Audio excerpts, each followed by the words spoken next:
வணக்கம்ங்க நிக்கிதா. அதாவது நாட்டிலேயே அதாவது இரண்டாவது பெரிய மாநிலம் அந்த கர்நாடகா மாநிலத்துல சுமார் 563 புலிகள் கர்நாடகா மாநிலத்தை வாழுது.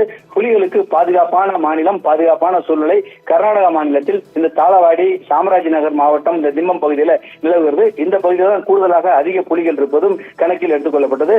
அதாவது ஏற்கனவே இந்திரா காந்தி பிரதமராக இருந்த காலத்திலேயே புலிகளுக்காக ஒரு திட்டம் ஒதுக்கப்பட்டு அதன் பாதுகாப்புக்காக ஒரு குழு அமைக்கப்பட்டு டைகர் பாதுகாப்பு திட்டம் என்ற பெயரில் இந்த திட்டம் தொடங்கப்பட்டு புலிகளுக்கு பாதுகாப்பு வழங்கப்பட்டு வந்தது.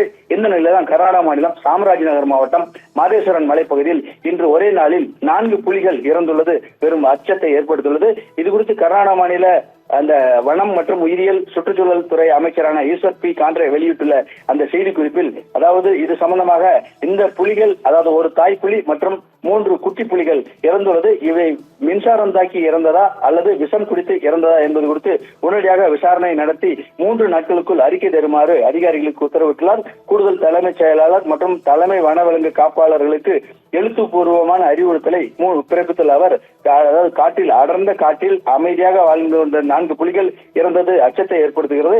இந்த இறந்ததற்கான காரணம் என்ன என்று உடனடியாக எனக்கு தெரிவிக்க வேண்டும் என்று அந்த வனத்துறை அமைச்சர் தெரிவித்துள்ளார். மொத்தத்தில் 563 புலிகள் இந்த கணக்கில் உள்ளன கர்நாடகா மாநிலத்தை பொறுத்தவரை.